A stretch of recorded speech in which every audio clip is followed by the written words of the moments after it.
Sorry, I'm like munching on chocolate at the same time.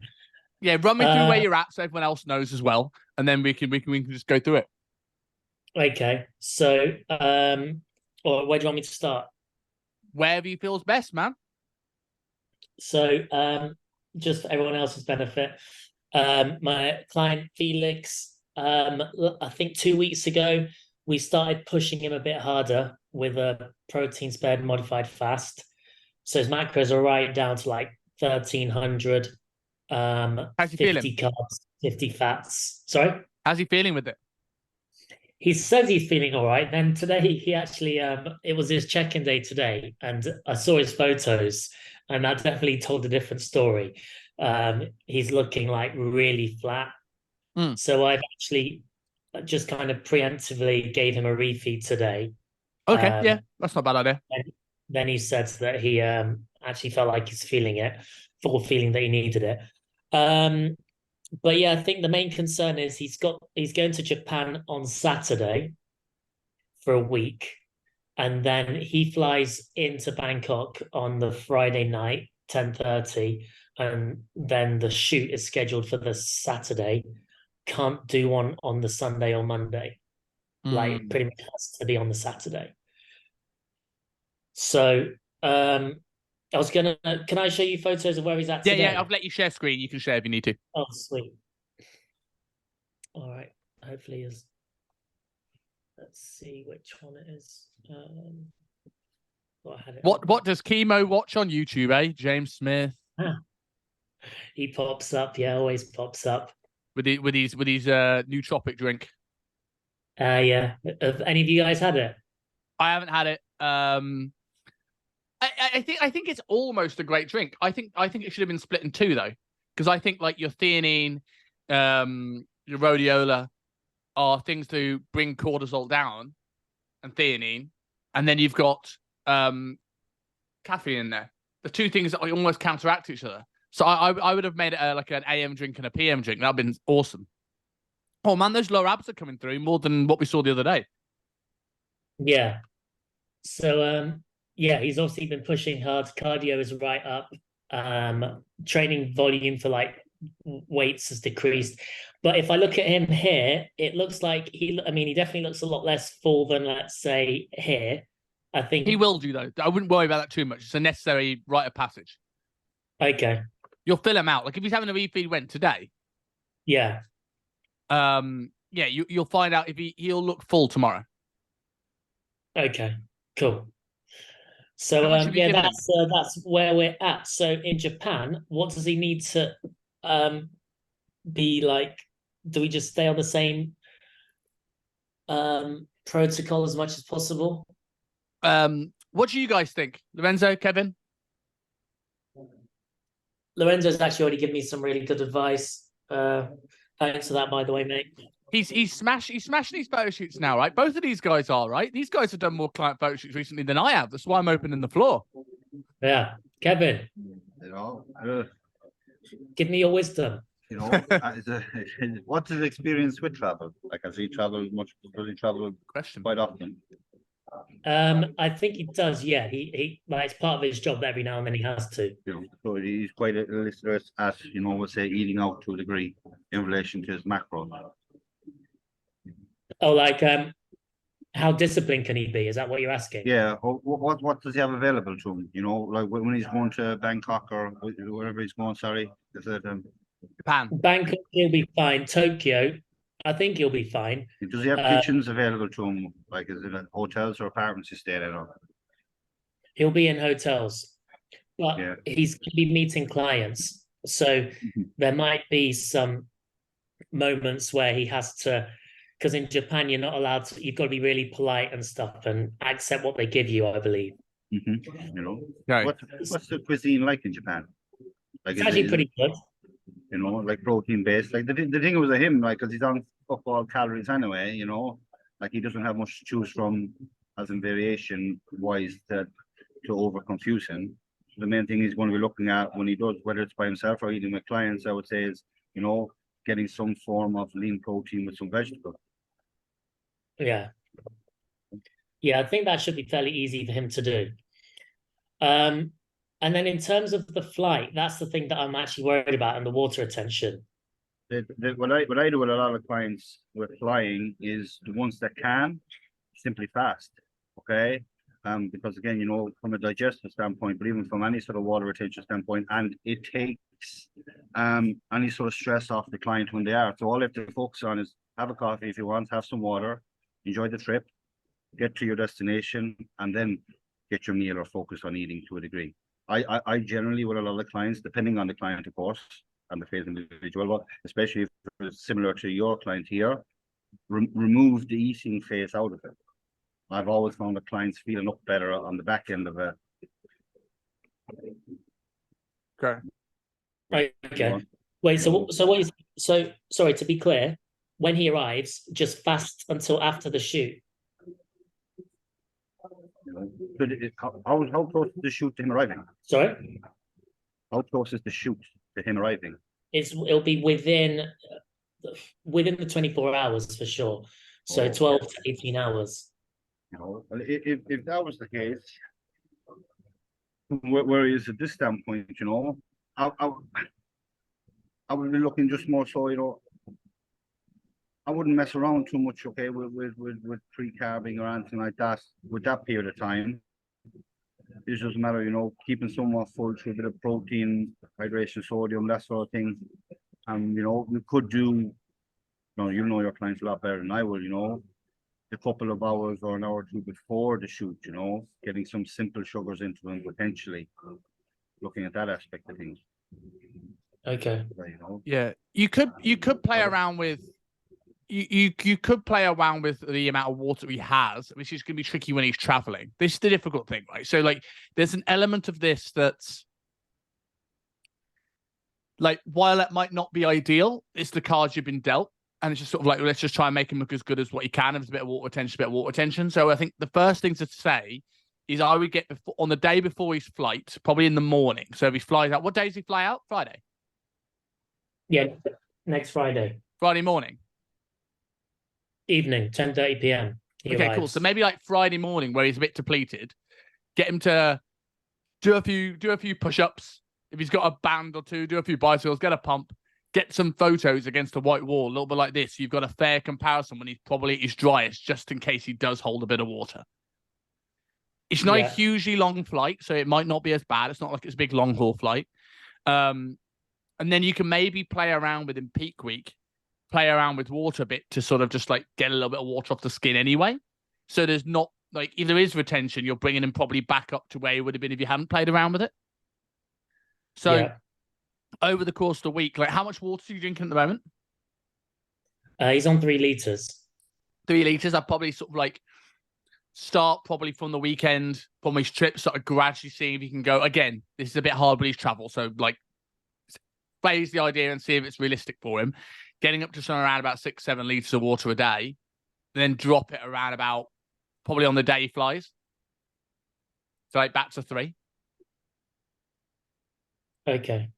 And if you've got the access to it, if you've got a supplement store while he's there, get some like vitamin C and if possible some dandelion root. That's easier than taking supplements away with him. There's probably better, Skivation Expel's good, but like that, you getting that abroad, probably pain in the backside. So I'd probably look and see if he gets at least some vitamin C, and take a couple of grams of that a day. Okay. And then just that'll you can play around with that and then see. Lorenzo, would you add anything onto what me and Kevin have said? Probably not. What did I say to Chemo the other day? I said I probably wouldn't stress. Obviously, when you get the best condition, but I wouldn't stress like too much about he needs to be absolutely fucking shredded for the shoot, because the main thing is there's a comparison between his starting picture and his end one, which there definitely is. Like, try your best to get in the best condition, but don't stress it in terms of if it doesn't look fucking bodybuilder shredded, it's not a great transformation, because that's not the case, and you'll still get, hopefully clients off the back of it, which is the main thing, right? What's his first picture? Is it the bottom right I can see here, or is there one below it? No. There's one of these ones. Oh yeah, that's good. Like that's already a decent result. Yeah. Like, if you took that photo, I'll get him to take a photo tomorrow. If he's refeeding today, you want to look at what his weight goes up to tomorrow, and then look at sort of like where it goes the next 2 to 3 days. Now, the flight will sort of hinder this a little bit because that will hinder the weight. But you want to kind of see, like, what you're wanting is that he goes up and then he starts to like taper back down over the next 2-3 days. That's sort of like the sweet spot for a carb refeed in terms of filling out. If he goes up and it takes a long time for him to come down, and again, you've got to play it with, a little bit of grain of salt because he's flying, that will interfere with it. Or if he drops tomorrow, you could probably go more aggressive next week. Okay.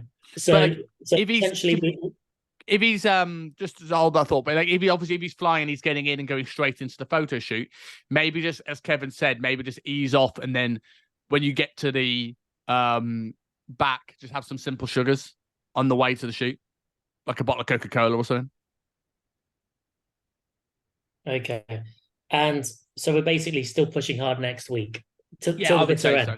I would say so. And I also bear in mind, I would rather, as like, would I throw some lot of carbs in to fill him out? Like, ideally, yes. But if we're in a situation where we've got to work around this flight and then going straight into the shoot, and this is just my opinion, you may disagree with me, but I would rather someone come in slightly leaner and drier and a bit flat than overspilt and watery but full. So, like, if it's like as Kevin said, play around with food around that day, and maybe not have as much of a carb up, but just a little bit and a pump, that's probably going to be your best bet. Okay. Would it be wise to then on the Saturday do the shoot as early as possible rather than What time leaving does he it land? 10:30 p.m. He lands at 10:30 p.m. It's in Bangkok at 10:30 p.m. Yeah, he lands in Bangkok at 10:30 p.m. on Oh, a okay. Friday. So he'll go to bed and then in the morning. Oh, okay. That's not so bad. So he can have a good night's sleep. I would go not early as possible. I want to make sure he has a good, well-rested night's sleep. Otherwise, he'll hold on more water. But yeah, you probably want to do it earlier rather than later, right? If you have more time to eat a bunch of food, the more chance he's going to be to overspill. So, like, people are leaner and drier in the mornings normally. All right. So would 10 a.m. be all right? Do you think 10 a.m. sounds good to me. What do you guys think? I think not too early, but the longer you're on it. Like for where this guy is at, like taking into consideration traveling, I would probably just potentially now it would look, as Simon said, better on the flatter side. Like like even to the point where he's not dehydrated or anything like that, but he's almost like even if you get a bad flu or a cold for 6 or 7 days, and you wake up and you feel shit and you're flat, okay, but you're actually quite lean-ish. And then potentially I'd look to run this guy hardish on your protein fast for the coming days, and even coming off the aeroplane, okay, and then potentially a bit of sugars then just to filling back up the balloon slightly, on the leading up to the shoots. And then a pump. And if you're looking at his pump here, looking at where he's at, you can see how much of his chest and shoulders made a big difference to him. So I'd probably go back in this order, probably back, buys, tries, shoulders, chest, because his chest is flattened out quite a lot. So I'd probably have peak pump on his chest going into those first photos. Like as we're looking at the screen here, the top left-hand corner of his front relax, is that his most recent? Yeah. I can't see the date. Okay. Yeah. Yeah, like there. Well, what did you do the 5 or 10 days before to like that look? Is that the protein fast? To get that, yeah. So like that's his leanest to date. But there's your dad. I'd like to, so I'd probably continue to run that. Similar. Yeah. As similar as you can while traveling, right? Yes. Yeah. And then just a slight bit of beforehand simple sugar or something like that. And also what the protein sparing modified fast does, right? If he has to be polite and take a few things, if he's aiming for the protein sparing modified fast, he will already feel like a little bit of guilt. People say guilt's a bad thing. A little bit of guilt can be powerful in a good way, because he's going to be he knows he's got to be low. So he's going to probably only say no, yes to the things he has to to keep his clients happy, which means he's still in a huge deficit for the next couple of weeks. Whereas if you gave him more leeway, he might add stuff on top of that leeway, which means now it takes him into maintenance calories. You see what I mean? Like if his maintenance calories is 2,200, he's on 13. He has 1,000 calorie leeway to say yes to a sake. Yeah. And Cool. Which would probably lead him the fuck out, by the way, a sake. He probably look really dry every morning. Yeah. Does he have access to? Did you mention, Simon? You know, the natural diuretics like the University of Vitamin C or Dandelion root. Does he have access to them things? Does he have them? I can float that iodine today, so he can take some with him. Yeah. Vitamin C is easy to find. You'll find that like Tokyo's not a big fitness community, but you'll fail to find some sort of vitamin C at the very least. Yeah. And when should he look to get his tan? Good question. Very, very good question, because obviously with travel. You'd have to do it either the night or the morning off, wouldn't you? Yeah, probably. If possible. Okay. Like probably the best situation is like if he gets in at 10:30 p.m., gets straight to bed when he gets to his hotel in Bangkok, wakes up relatively early, books something on the way to the gym to go to a tan. Off he goes. And then he showers it off afterwards. And then you get rid of the worry that most people have of, am I going to look too dark? Where you're showering off straight afterwards. You come to the gym and then you're gone. Yeah, cool. Sweet. All He's right. looking good though, man. He's looking good. It's usually a spray tan that they get, right? My last guy didn't really like adhere to what I was saying with a tan, but this guy will be fine. So Good. just makes a huge difference. tan. Yeah, it makes a huge difference. Yeah, I mean, you could if you wanted to get a bottle of dark Saint Tropez and a mitten if you wanted to, but obviously that has the risk of being a bit patchy, and you need someone to do his back. Otherwise that'll look really fucking weird. Whereas a spray, they'll make sure it's even. Some of them will contour, which again will make the abs look even better because it'll create shadow underneath the abdominal divisions. So if you can get a good spray tan person, if you know anybody in Bangkok that does that, yeah, strike up a deal with them. See if you can even get a commission on it, make some money. Cool. All right, thank you very much, guys. That was amazingly helpful. Thank you. Good. Glad to hear it. Lorenzo, what we got? Yeah, I just wanted to show you. So I showed you this guy last week. I just wanted to get that back up. Now the guys are here, I thought it'd be good to get their advice as well. So if I share the screen. But just as some, I know we spoke about on I think it was our one-to-one call, wasn't it, Simon? Last Probably, week. yeah. Remember this guy? Oh yeah. So I got him to do a better picture, but I'll give the guys context. So he's been training with me for not all of these weeks. The first month he was actually on holiday when I set him up. So he's been doing it for 16 weeks. Never been to the gym before in his life before this, or dieted. But he's been doing really, really well, as you can see. But I will say it. Sorry to cut you off, Lorenzo, but from at the start of when you signed up to SMU, you weren't into programming, right? And I look at this client and I go, this is a man who's taking care and consideration in his training. Like the difference there, that is a training difference as well as a fat loss difference. Like his delts look better, his shape looks better. He's got some fucking obliques. You've been doing the anti-rotation stuff. Yeah, I've been pushing him, but it's good. It's I would say maybe he's lost like 10 kg, done really, really well, but like maybe like by a week, first 4 or 5 weeks, he wasn't tracking his data. We jumped on a call. I made him see like the value in it, and then for like 5-6 weeks religiously, he tracked everything and like done really, really well. Yeah, I'd say the last 3 weeks he's not really been tracking. He's also got a girlfriend, so I think that just kind of like messed things up in the sense that is it a new girlfriend? It's a new girlfriend. Every fucking weekend they're going somewhere. Like it's really pissed. And I had to. She's like, "Oh, I don't want you to get skinny and this and that." And I'm thinking like, we should be people butting in, and he's getting people saying, "Oh, your face looking slim." But I've sold him on like he's like, "Trust me, like yeah, we'll continue to get lean."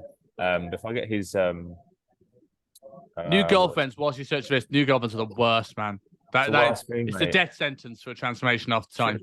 That's what I'm saying. Like, and so what I've done is, so we're here, and I said let's just do like a 2-week push, because in these 2 weeks he's got less social events, but then he's got a lot of things running up into the Christmas period. So basically, my question is, how far do you reckon I should push him? And knowing that he kind of wants to just get into a building phase, how do I get him? Like, how should I phase this out until, let's say I wanted to lose 2 more kg of him?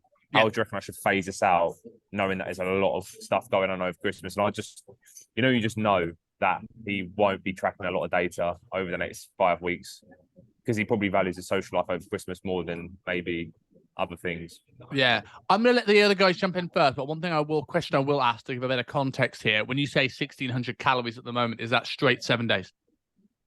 Oh, like that's just what I've set him for the next 2 weeks. Yeah, but like it's 1,600%, but like every single day. Like there's no variation in calories over the course of the week. No, I just set it as that. Cool. Guys, what do you think? I'll let you guys go first. Like with the Christmas period, this is where you've got to have a conversation with him as well. Understanding, okay, what's the aim of the Christmas period? Like what does he want? Okay, as well as what you want, but it's what he wants. Okay, and then it's just coming to a mutual agreement, and you setting out the standard. Okay, well, this is what's going to be required from you if you want to get to X over the Christmas period.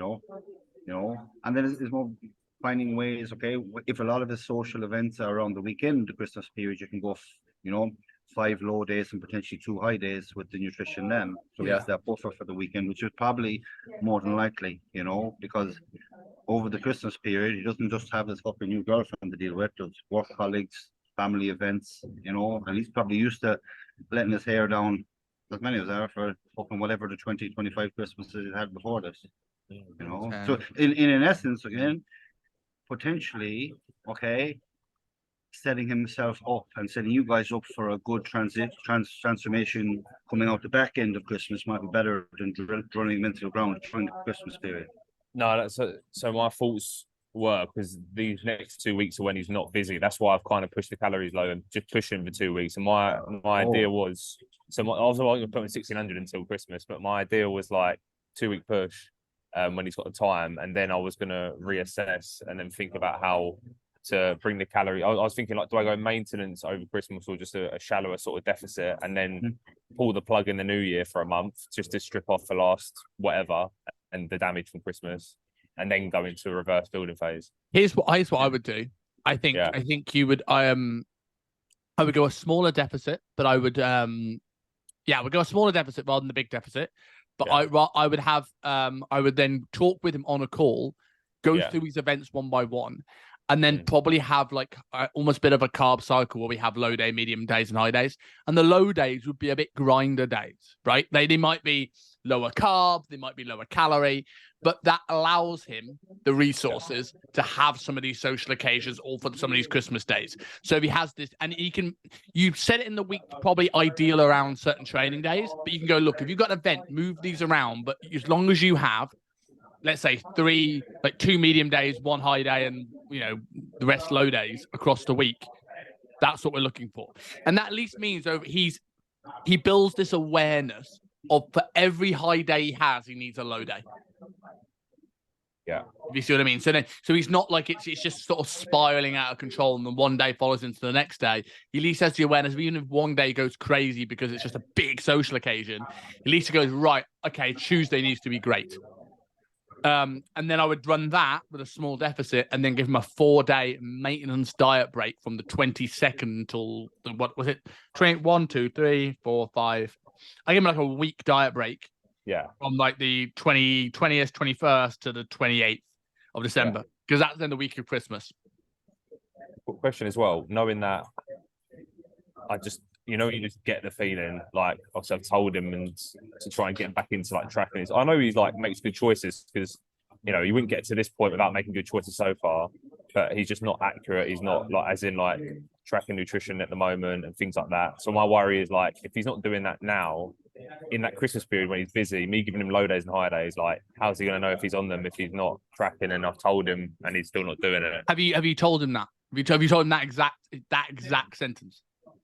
Like, I spoke to him about the importance of tracking again. We had a call last week. Yeah, but that's cool. But sometimes it's almost like not you, but the universal coaches you. We can be very procedural, and Whereas it's like, look, mate, like correct me if I'm wrong, right? But my concern is you've worked so hard to look in the best shape of your life, and we can see this slipping back, and I've seen this time and time again. So what I'm worried about is you're going to come into January looking more like your before photo than your after photo. Like show the true concern, because he might go, it's fine, like I've achieved this, I've got this. People think when they get to the end goal, that's it. I've got physique for life. No, you don't. You can get fatter than the before photo. Yeah. Right. So if he has that bit of a wake up call, but it's not a wake up call like you're telling him off. It's like, look, I'm worried for you because I don't want you to go back there because you've got things good in your. Pardon me. You've got things good going on in your life right now. Don't get yourself unhappy when you don't need to. Yeah. You need a bit of balance. And would you also post this result now? I think it's definitely postable. Yeah, still post it and then keep pushing for like an end result. Yeah, or maybe you push it with a work in progress tag. And if he smashes it further, you can carry it on. And if he doesn't smash it further, you just take away the remove in progress tag when you post it again. Yeah, we'll do. Yeah, I'm quite happy with this one, to be fair. But yeah, I think that. And then with regards to like when it comes to doing high day, low days, I would start him off with like build with him a rough structure of what those days look like. What do the low days look like? What do the high days look like? Like, don't just give him macros for them because that adds complexity. Strip it back, like make exact it simple. food choices, like almost like a meal plan for those low days, high days, basically. Let's take. I'll show you. Strategy. Yeah, I'll show you this. Let me find. Let me find this on a desktop. 2 seconds. I'm gonna get up on the screen before I share my screen. Let me give you an example of the MMU meal plans that I've obviously got given as part of this course. If it wants to like share my screen. Right, let me bring it on my other screen. So if you can see here, like this is an example meal plan, right? Of which one is it? 2,000 calories. Right. But what you've got what's quite good about this, and the reason why I brought it up, is you have an example of how it would look, but also you have like, look, and this is a more not a gut, well, kind of a gut health protocol, right? This is why you've got 2 of these nutritional beverages. But like this sort of thing, 3 protein, like this is what you're looking at per day, sort of things like this. Like you break it down, like how many servings are you going to have? So within that, you have this option of like, you've got 2 meal plans for the same thing. Like, and this is what you have in the spreadsheets, right? That we give you. I know you use something different, but that's why we have 2 options. Or you can have like 1 protein, 2 veggie, 1 fruit. So you can actually start looking at these things as like, you don't have to have it obviously exactly like this. This is their examples on how they like to work, but maybe breaking that down to portions as well means that if he is going out, he's not just got the meal plan to stick to. He's not just following macros, which can be quite complicated. It can be that little bit of halfway house. Okay, I'm going to go for a protein serving here. That might be an easier way of looking at it. And then obviously then the days change, but it's still not that many more complicated. If it's like 4 protein servings a day, and on one day you have 3 carbohydrate servings, next day you have 6, that's not adding that much complexity. No, that makes sense. Yeah, no, I'll play around with some of that. Give them some structure. It's really helpful. Thank you. Kevin, what do we have? What question do we have today? I didn't really have a question pre-planned. I just jumped on because I had a cancellation. Fair enough. But the lady there I had on yesterday, competitor, female, but she's a vegan. Okay. 47-year-old vegan. Oh, and she's close to menopausal age. Oh, hormonal shitstorm. Yeah, but she doesn't have any pre or post menopausal symptoms or anything like that, or good. She just this was her first year competing. She didn't look great. Soft as a sponge. At 47 though, like that, like to commit to that, like fair play to her. Yeah. She's like the only thing they're not red flags that concern me, okay? Not the fact that she's vegan, okay, just on the fact of muscle building and trying to get calories up without fiber taking over and etc. But she's low iron and low blood pressure.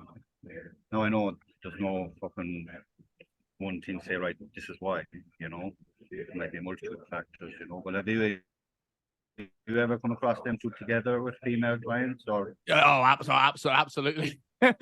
Absolutely. I'm just trying to show you here a little bit. I can't find it. I was trying to find an example of a girl that I got, a vegan girl that I got ridiculously lean. I wonder I still have a meal plan, because obviously a lot of it depends whether it's on the numbers and page Microsoft numbers and pages day, or whether it's on the no, it's not. I was number of page day on the Google Drive day, because obviously the Google Drive day I don't own anymore. But so she got low iron, low blood pressure. Yeah, no. She's always had that for years. Not just, like her goal is to compete again in November, 25, 24, what fucking year, and the next year basically, But I wanted more time to build muscle. Yeah, it is what it is, It was just the low blood pressure and the low iron that sort of pricked my ears up when she mentioned that. Does she supplement with anything? With the usual, the fish oil, vitamin D. There's a bit of iron in that vitamin D supplement, B complex, these sort of things, Has she got a multivitamin / multi-mineral with iron? Not with iron. Okay? Yeah, I would look at that. If you can get one of those, that'll be a game changer for that. As regards to low blood pressure, does she get any low blood pressure symptoms? Does she get lightheaded when she stands up? Does she have bouts of passing out? And her doctor said, a lot of clients, with her numbers for low blood pressure, have them symptoms or do pass out or get faint with any exertion, but she doesn't have any of them symptoms. What's the blood pressure? Okay, it's like something like 92 over 60 or something. Okay. So I'll go to a script board for this. 92 over 60. So she is quite low. Like, can you guys still hear me? Yeah. So if we look at blood pressure for first off, I always think, to a degree, unless she's having symptoms, this could be a genetic thing here. Low blood pressure scares me far less than high blood pressure. Right? So if someone has high blood pressure, we're looking at probably anywhere over 120 over 80, right? And then with every 10 it becomes more dangerous. The lower number, FYI, is way more concerning being high than the upper number. So systolic blood pressure is going to be more prone to big swings because of stress, white coat syndrome, rushing, anxiety, caffeine, etc. And if the bottom number's down, that's less so. So that's where you're going to be more worried. But if you think of this as what would you do with someone who had high blood pressure, right? You'd probably bring lower intensity, so more strength endurance work. So more strength endurance, lower intensity work. I'm going to mind it now. You have, I know I'm doing the opposite of what you're asking, but I'm going to get to it. We're probably going to maybe bring down sodium, although I don't think sodium is the issue. I generally don't. I think it's how well we use sodium. It's probably a lack of potassium, so we'll probably increase potassium. Probably more than this, but we can. If it's really high because you eat loads of processed foods, we'll bring it down naturally, which is clean up the diet, right? We want to bring down stress and inflammation, so maybe some omega-3s, things like this, right? This is the stuff we do. In training, we'll probably do no Alsalva, big racing compound lifts, that sort of stuff, right? We'll probably do a lot of steady state cardio. This is sort of your cheat sheet for blood pressure.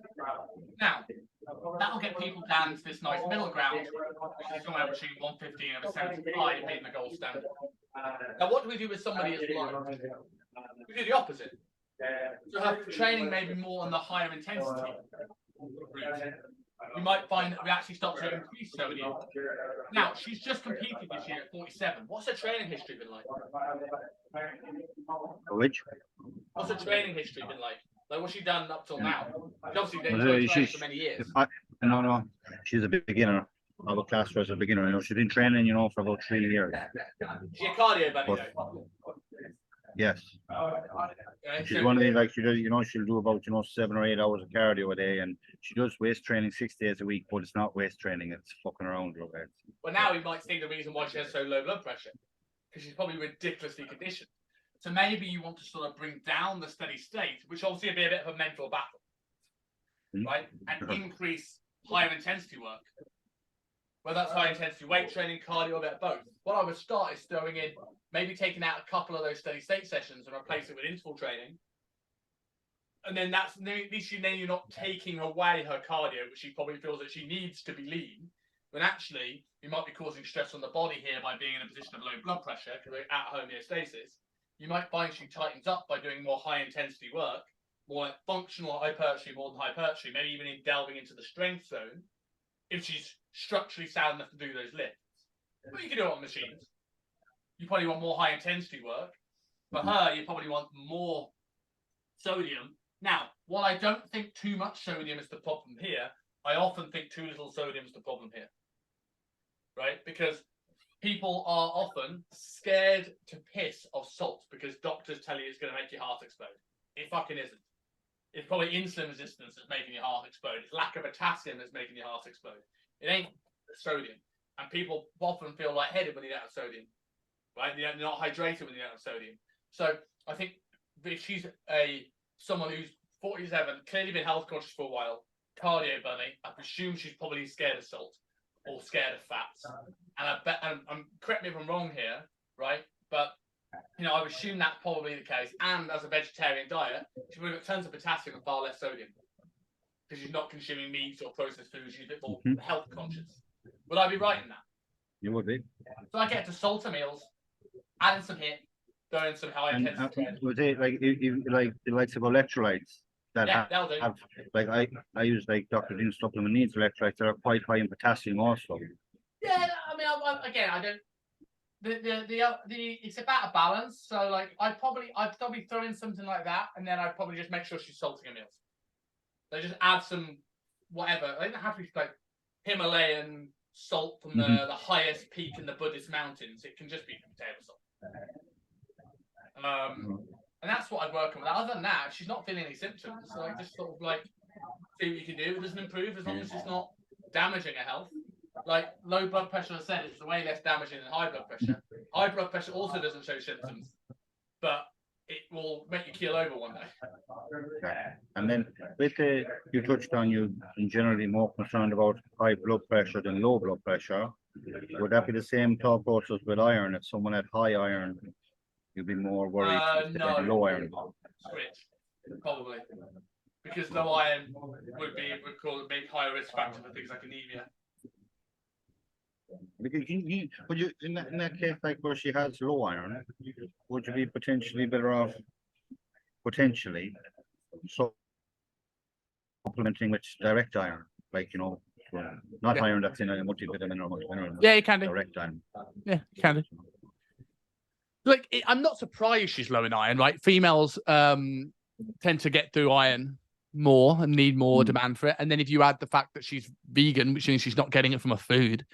So it doesn't surprise me that she's low in iron. I just think you need to supplement that, whether it's directly or indirectly, supplement that to make sure that she doesn't get anemia. Yes. But it all seems good on that aspect of things. How menstrual cycle is, every 21 days. Apparently, perfect. What it has, and just regular as fuck. Yeah. She's fit, strong, healthy, and European. Crazy. Yeah. Yeah, so like if you want to cover some base if she's vegan, right? Like I say iron's probably a good one, zinc's probably a good one, magnesium is probably a good one, omegas probably a good one. If she's vegan, she might not want to take a fish oil, but she might want to take you can get like a krill oil. Yeah, what's the other one? Is there another one like algae oil or something? Algae oil, yeah. Vegan fucking. Yeah.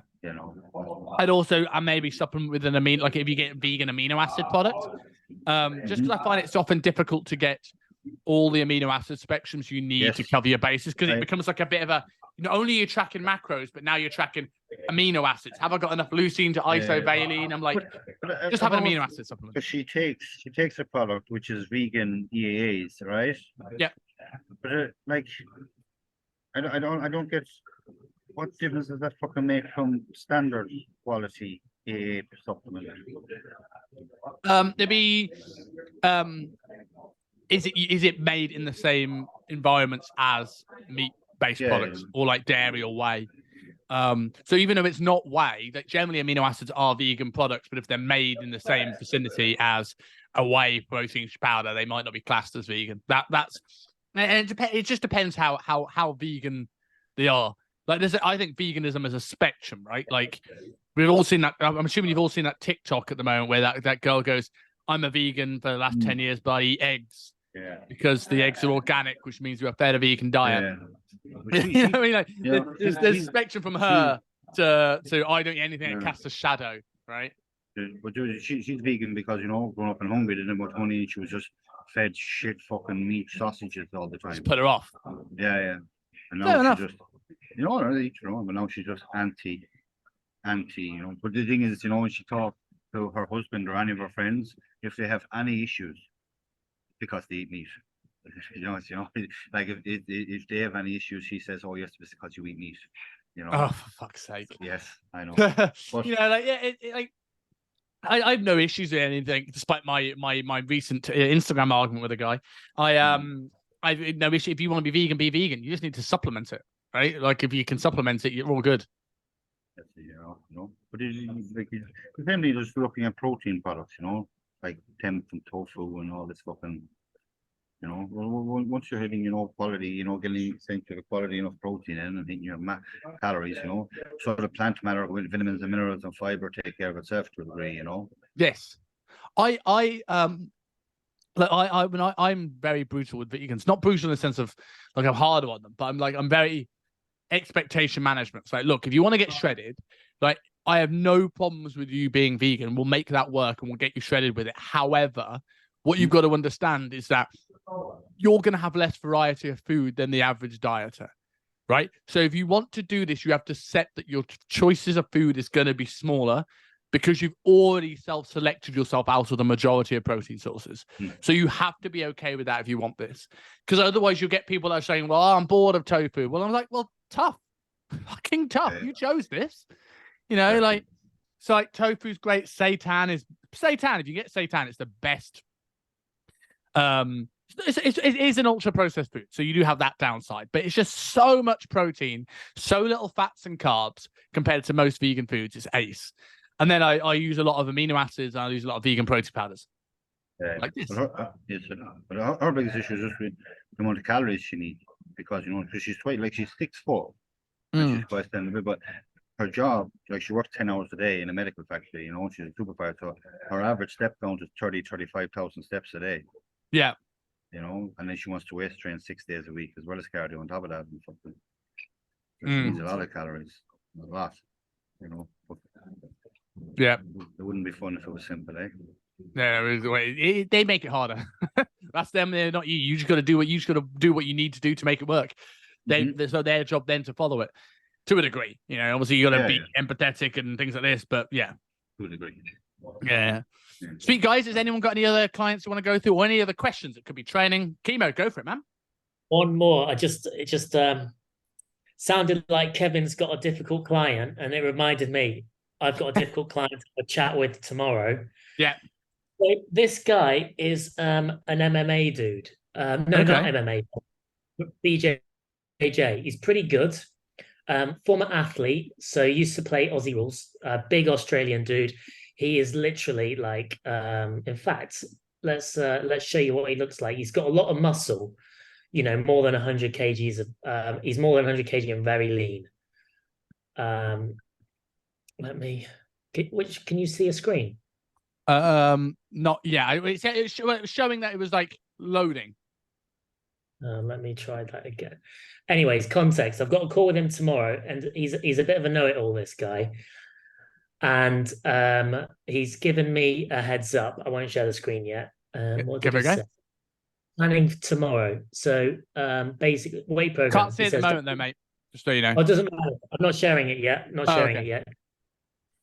He says, definitely want 4 days a week. Seeing what the less than 120 kg division is like at that level and above. I don't think I want to be under 110 kgs. so might need to gain some muscle. Will likely compete 4th of Feb, so want to focus remaining 6 weeks on strength power. So I think the thing is with this guy, he's competing a lot. And I think this very much one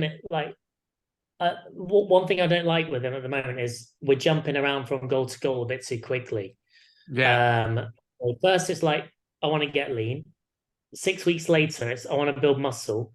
And obviously building muscle is not going to happen in 6 weeks. Yeah. Bloody long time. So I just want to know what the best way to, and also he's got these athletic goals. Like he's constantly competing. He will not listen to me about training volume. Like he does far too much. Like Okay. he wants to do four weights. He wants to do 5 cardio, and he already does, 2 hours per day of BJJ. So we're talking like 15, 16 hours plus per week. And now he says he wants to build muscle. So this one's going to be a tough one. How do I handle this? Because he's literally a know-it-all. I think the first thing I would say there is asking why. I'd spend more time listening in your call than talking, and it's more like right, why? Like we look at your training setup. Why do you feel that you need to do this amount of output, this amount of training volume? Because there's obviously a reason that he feels he needs to cling on to doing a bunch of cardio. What's he feel he's losing by not doing this? Because when you get a better idea of that, it's going to have a better idea of showing like, right, okay, well, here's why these things aren't serving you.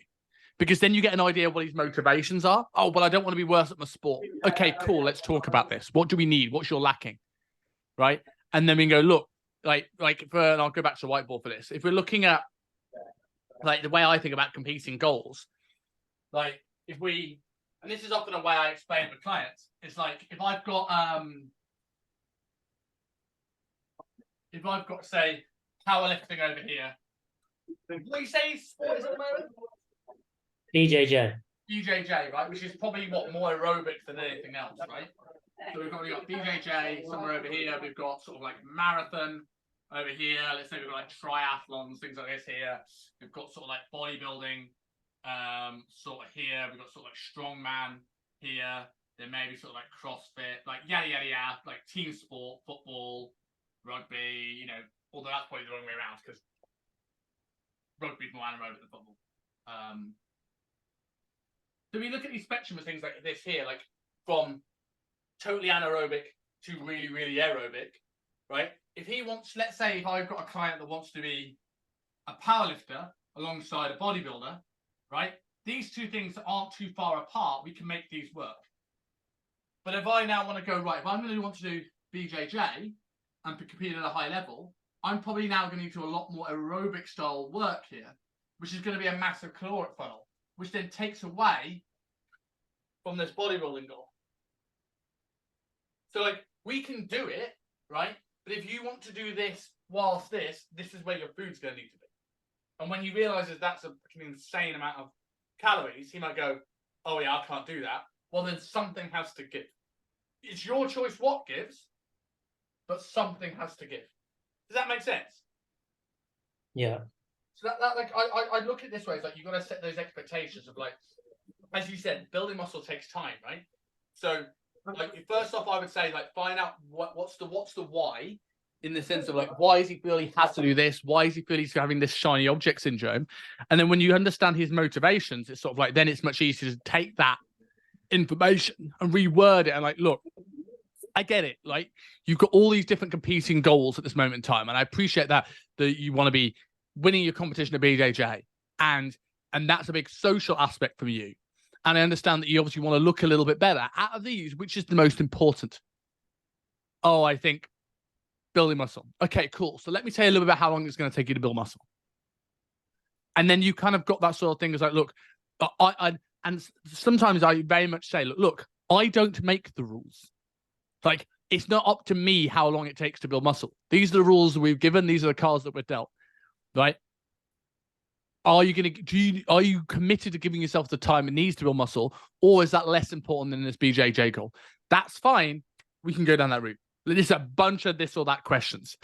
He's guiding this journey, but you're guiding him in a direction and making sure that he's not sort of like making up a story that doesn't exist in his head. Mm. Anyone want to add anything to that? Lorenzo? Yeah, I was going to say, similar to what we spoke about a few weeks. I don't remember what client we're talking about, but the longer he spends dabbling in more than one goal, the longer he spends not progressing at any of them. Essentially, like telling them, like, you know, if you're, I'm trying to think the example of the client I had. Wasn't it diet limbo?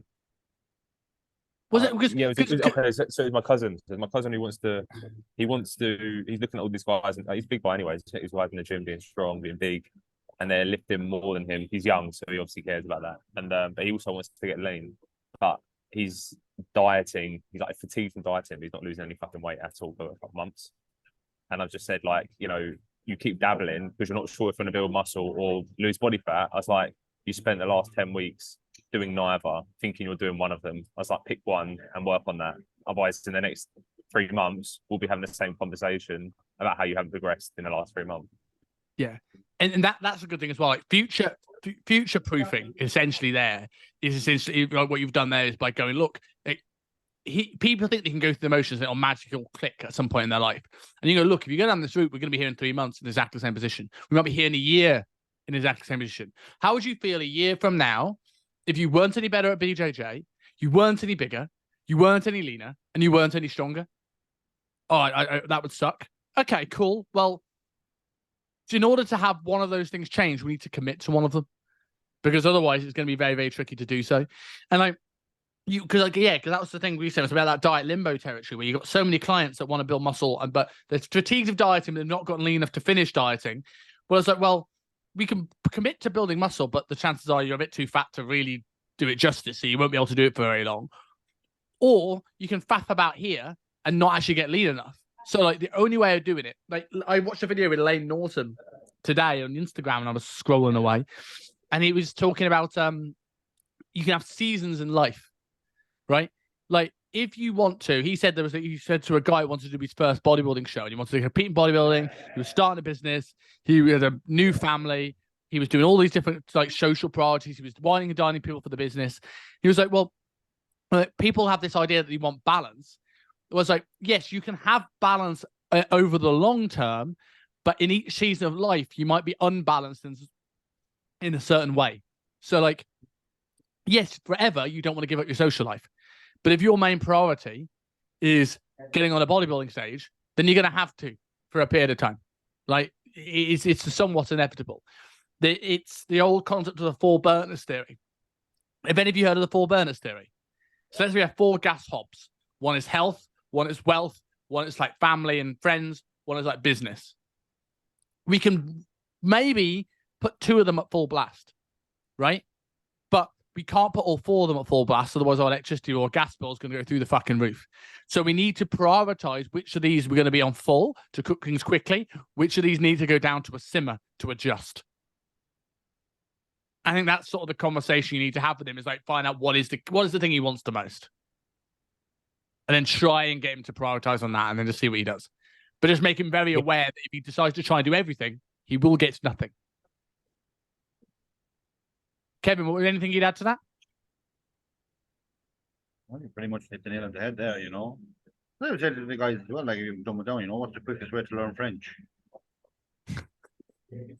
Study French every day. You know, it was the same analogy as what you're doing. If you spend Mondays French and then Tuesday and Wednesdays German and Portuguese and whatever, at the end of the year, you'll be able to ask for a pint of milk in 12 languages, but you can't have a conversation in one. You know? It's a similar thing, you know? You take an analogy I've said to you, and you've like ran with it so much better than I ever could. That's brilliant. That's brilliant. That was worth coming on to the call for. Yeah, That's the nugget that I wanted. Ordering a pint of milk. You can tell you're a bodybuilder because I would have got a pint of beer and you've got a pint of milk. Yeah, but look, I was there myself once upon a time as a younger man, you know, trying to do everything at once, you know.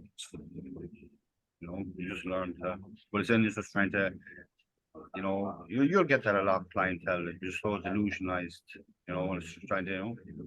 And I tell you what, once it clicks and you can get when you get really good at expectation management with clients, and it's when I say really good, you're gonna get a new client that's gonna be hard to work with, and it's a whole new challenge again. But as you develop and get better at setting expectations of people, you find a lot of problems go away. Like if you get someone really committed to the process of building muscle and they know what it is going to entail and they know it's the priority, getting a little bit soft when building muscle is now less of a problem because you've already explained that this is going to happen, and you've already explained that that's not the thing we're looking at. So it doesn't really rear its ugly head. Whereas for someone that's still in that mindset of like trying to do everything at all times, they start building muscle, they immediately panic because they're putting a pound of body fat, right? So it's like this expectation management is like super important, because once you've got that done, a lot of stuff just sorts itself out because they've got marching orders. Lorenzo, go for it. So can I just quickly go through a new client I set up in the last week? Yeah, of course you can. Is that okay? Yeah. Yeah. I know it's getting any time. So I've got this guy, he lives in the US and he's referred to me from another client. And I think he's like a day trader. So like he's like, before he was referred to me, he said he's fucking like busy. Hate him. So he's been to the doctor and he said like he smokes 2 cigars a day. But I didn't take that out because I feel like that seems like it's the thing that he needs the most, like stress. Just and probably also controls his appetite. Yeah, and sort of quite loud. So I looked at his nutrition, and this is basically what he gave me in terms of like, you know, what he's been eating. Just an example. Obviously, this doesn't include. I think where most of the calories are coming from is like he goes out for work a lot and eats. There might be some alcohol, and then found like a few meals out a week. I think that's the majority. There'll be stuff. Remember, people on food diets, right? They tell you the stuff that they want you to know. No, so he snacks on like nuts and stuff like that. So I know that. So when I set him up, and he was like, I'm not a big breakfast guy, and he was like one of those people, very loud American, like, I will do whatever you want me, like tell me to do. And he's like preaching. Of course you will. And then he was like, I won't eat carbs because this, blah, blah, blah. So when I went to set him up, I get stuck with these clients because they're not like a typical one. So I was like, right, how do I set this person up? And I almost just fucking didn't know what to do, and I was getting stressed. So I just said to him, right, what are you eating right now? And I just replicated what he gave me. And it's like really, I know it's not a lot of calories considering he's like 105 kilos, but it's just a big chicken salad with like some fats in there. Like literally, I was like, what can you have as a snack? He's like, what can I have as a snack? I was like, what do you like? So I like turkey roll-ups. So I was like, right, go buy 100 grams of turkey roll-ups from the supermarket and have that as a snack. And then someone's been paying attention to my Instagram. There's lots of extra virgin olive oil in here. Yeah, no. I was gonna go no carb. That's why I put it in there. But then he's like a big evening meal, so I've given him a big. That's fine. Meal. Then blueberries. This isn't a lot. I know it's not a lot of calories to start with, but he said to me, this was the message he sent me. He said, had a bizarre reaction, just started having the chills, could tell my body was yearning calories, ate my salad, then I was fine. Today been busy, did not go to breakfast because was trading.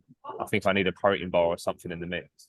I know the calories are low, so I just kind of said, I was like, all right, we can add a protein bar in at the time of the day you're hungry. I don't know what to really say to him. You could do that. I there's a few things I'd go for there. Hydration. What's his at with his water? Is he salting his meals? Because if he's gone lower carb, right? When people feel shit on low carb diets, they go, oh, it must be the carbohydrates. No, it's a lack of electrolytes. So so get him to make sure he's salting all his meals. He's not like being scared of salt, because so many people are scared of salt, and if they're moving around a lot, they're training, they need it. So I would make sure he salts his meals, see if that resolves anything, and then maybe you can play around with adding in a protein bar. That's the way I'd do it. Yeah. Okay. But that was because I was actually going to ask you, like, I know you put the new check-in thing. I'm looking forward to going over that in the portal. This is actually something that I do struggle with a lot. Is like, you know, when you get those clients that do sign up and like their nutrition is all over the place, or they weigh a lot, and like, I don't know, sometimes like 10 calories a pound of good quality nutrition, it's like a lot of fucking food. And I'm always do 10 calories a pound and goal weight if someone's more fitness. Yeah. So if you like, and your goal weight is going to be somewhat subjective, right? You put in there, let's say 130 kilos, and you guesstimate from the pictures when you're on your kickoff call where they think their body fat is, and then let's say they need to get down to 80, do 10 calories a pound of 80 kilos, and just work up from there. Okay, cool, wicked, thank you. And if it's too low, then you can give them more food, but it's better that than giving them more food than they can handle. Yeah, makes sense. Sweet, guys, perfect timing. Mate, we've gone through a lot there. That was a fucking awesome one. As I said, just an update before I let you guys go. And I don't know when this is going to come in. And I said this yesterday I know Lorenzo was on the call with Shannon. With the course I've signed up for, the overly expensive course I've signed up for, I will be learning how to read Dutch tests better. Well, I don't read Dutch tests at all, but I'll be able to read blood tests better than I can now and Dutch tests. So at some point, we're going to be putting on the portal a way of getting a shipping Dutch test site onto our portal. So you can order, if you've got clients you feel that have hormonal issues, Dutch tests for your clients, and we can go over them in these roundtables. We're also going to be adding a roundtable submission in case you ever can't make it, but you have a question with your clients, you can submit a case study. I will always prioritize the people that turn up live. So like today, we've gone through a whole hour. If you didn't turn up live, we don't do your case study, but it means that you will get a chance to miss out. And then lastly, for Chemo, because he's going on a programming masterclass month at the moment, next Wednesday will be Shannon's female training lecture. So I said I'd give you a nudge when the training one was. It's next Wednesday. Cool. Sweet. Guys, have a good day.